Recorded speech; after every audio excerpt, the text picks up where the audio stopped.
We're not having a good run with segways here this No, I was weekend. trying to leave it through and I thought, oh no.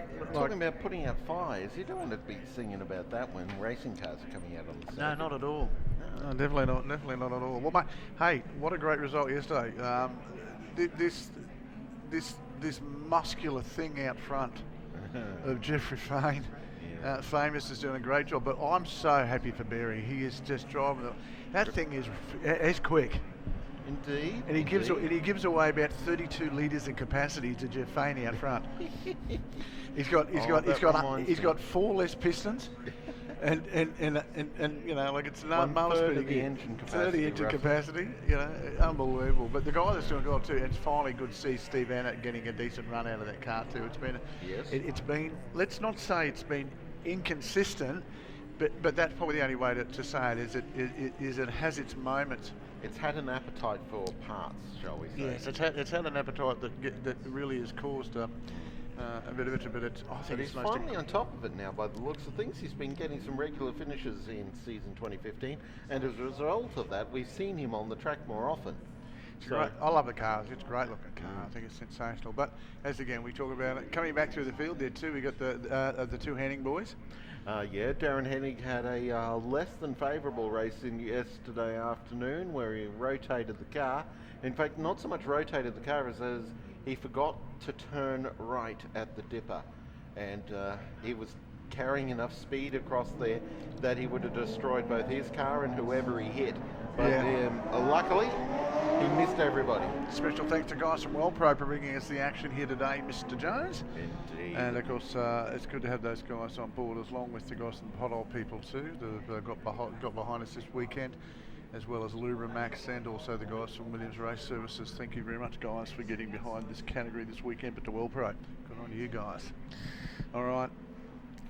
Well, field's forming up. It is. So Fane in the Dodge Viper on pole position. Alongside him, Darren Berry in the little 3.5 litre Ginetta G50. Starting out of position number 3 is Steve Annett in the evil-looking black Corvette. Alongside him, Wayne Hennig in the silver and blue Porsche GT3 Cup car. The older GT3 Cup car of Darren Hennig, starting out of position 5, and alongside of him is the Mosler MT900 of Graham Lusty.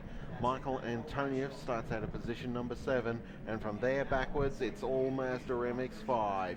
Ron Prefontaine on position number 8 ahead of Russell Schloss, Jeff Hume, Henry Van Roden, Tony Ross, Paul Ansell, James Wallace, Gavin Clay and John Toomer, although I don't see Toomer's car out on track. No, I'm just looking at it broke down in the afternoon race yesterday. I was looking at the posturing then of both Fane and Berry on the front row. Berry might back himself into turn 1 here. Oh dear. Well, here we go. Now, Jeff Fane does have to be careful starting this car because the amount of power and torque he's got, he can shift the Earth's axis when they get underway. Well, he didn't get a good start at all. No, and Annette's got the sharp start in the Corvette. He's blasted past Berry, and he's looking for a way past Fane, who's gone very defensive at turn 1, trying to keep the Corvette at bay. Well, Michael and Tony, if they're just monstering the Mosler, that's something out of the ordinary, isn't it, really? Now here's Fane. Does he get it stopped and turned? Oh, Berry under the back of the. And he does too. Tell you what, Jeff Fane. Tony have got a little bit overcooked in trying to get the Mosley. He's now come under siege from a gaggle of MX-5s. Yes. So, well, problem for the. It is a problem for the 427 car. He's fallen backwards behind the 2 Porsches. And the Mosler's fallen backwards down the field as well. Although the Mosler, I think, is recovering already from that. So again, they start the lights are ablaze in the 2 Porsches.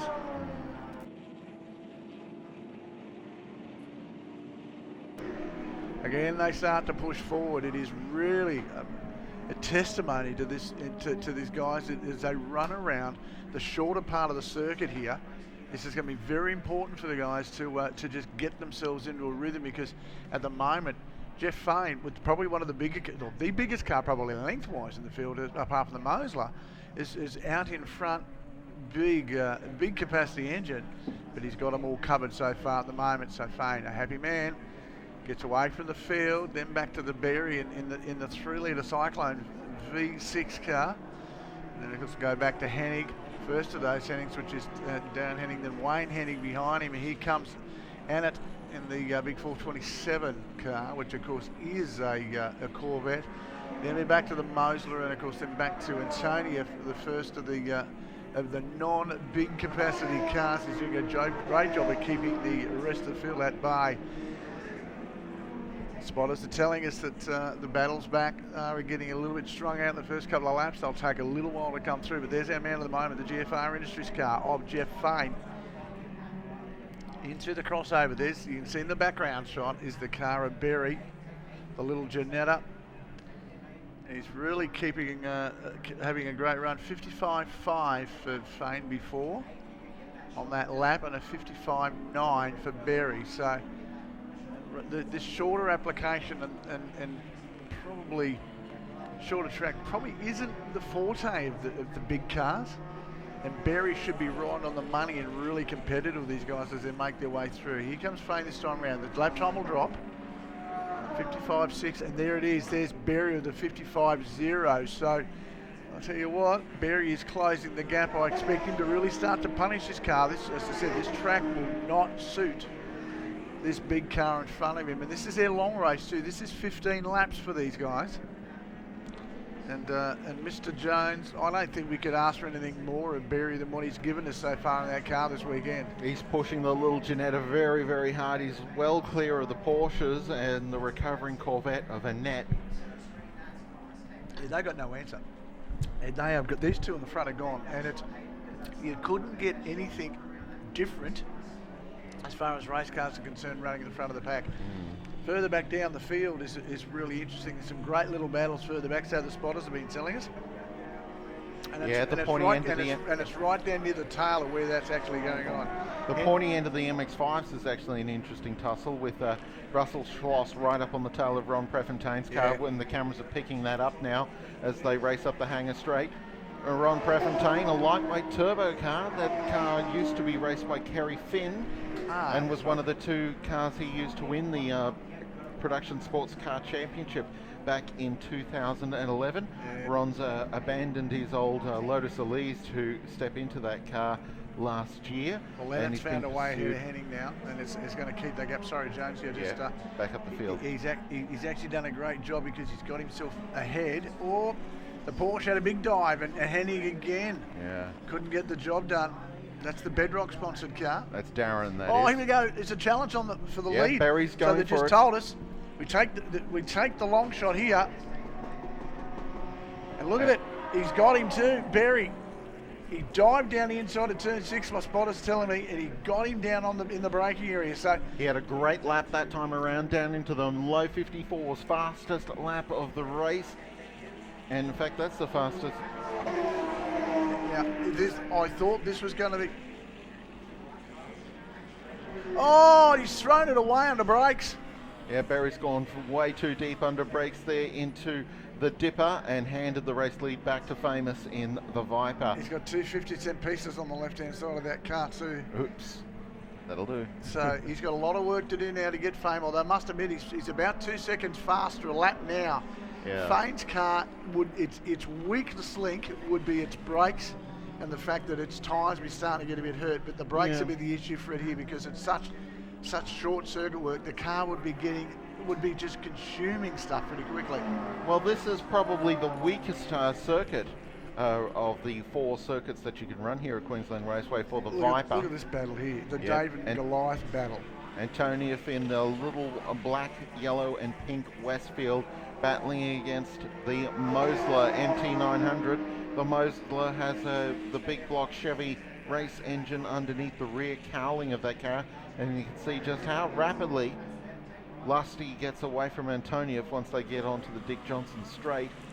But then Antonieff gobbles him up in the corners. He's on a hiding to nothing here. Antonieff in the Hog's Breath Westfield as the Hennig brothers closing up on each other. Well, nearly took evasive action on each other just quietly. Yeah, Wayne was pushing very hard in the Noosa Cat car, the silver and blue car, trying to get onto his younger brother Darren. Yeah, Ron Prefontaine just got I suppose a warning from our race director about crossing the blend line at the pit exit. So he's trying to get as little far across on the left-hand side as he can. James, you're trying to get a run. We'll look at the two Henning boys here having a nice battle between each other. See these guys going at it, and I know for a fact that in the scheme of things, our spotter is telling me that the gap is closing between the front-running cars. Yep. And he is getting very, very close. See, the problem isn't really anything to do with the Viper. Jeff Fane's been running fairly consistent lap times since the start of this race.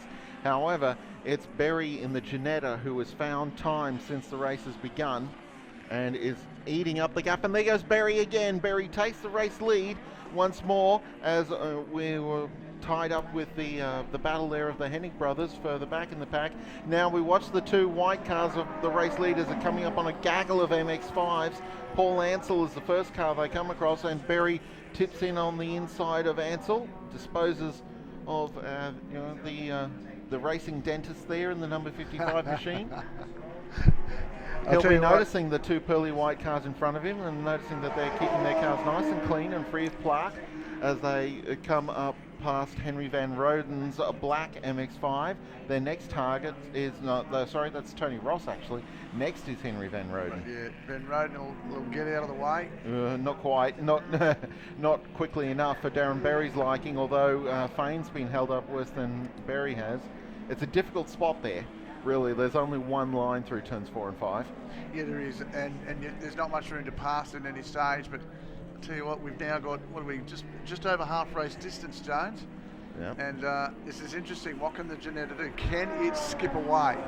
Well, we see the Ginetta and the Viper are getting past the last of that group of MX-5s, and that's the Parts Plus car of Jeff Hume. Now he's in front of these guys. Can he stay there?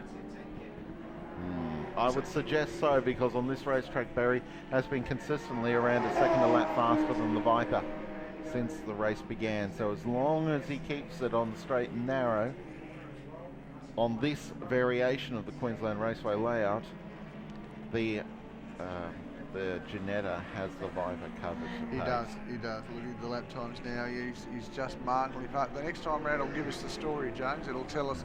Well, exactly it's a big gap. On. Dear. Yeah, our spot, did you the spotters? Well, we're looking further back in the field there. The two Porsches might have had it coming together just then, but we're also keeping an eye on this battle amongst the MX-5s. Yeah, no, spotters just told me, Jones, we were talking about the Porsche battle. In fact, Hennig's, the leaders changed between the two Hennig cars. And there may have been contact involved there. Well, the two, so there might have been a little bit of that. That'll be pretty interesting. Interesting chat. Well, at their age, I don't think they share a house anymore. The Hennig. McDonald's on the way home. Berry, our race leader, is pulling away. He's back down into the 54 bracket once more, so roughly 2 seconds a lap faster than the Viper now. There you go. So Wayne Hennig has been given a drive-through penalty for contact on car 6. So which there you is go. His brother. So Wayne Hennig given a drive-through penalty on Darren Hennig. That's interesting. So I'm trying to work out where he is on the racetrack at the moment. Well, he's in Snake Gully. Okay, righto. As the race leaders cross the start-finish line, there's Berry, who's just putting the car of Ron Prefontaine down a lap. So this will be interesting. We'll see whether he peels off straight away. I'll watch that, Jonesy. No, and he doesn't. Peel through, so I don't know what he's going to do. He's running out of laps to do it. He's got a couple of laps to think. Further back in the pack, we see Russell Schloss has caught back up onto the tail of Ron Prefontaine once more. That's a gap that's ebbed and flowed as this race has gone on, and it's closed in once more. Yeah, the South Burnett flyer. He's absolutely on the charge. Now this is the battle for 8th position on the track, as the Viper of famous Fane closes in to lap these two MX-5s. He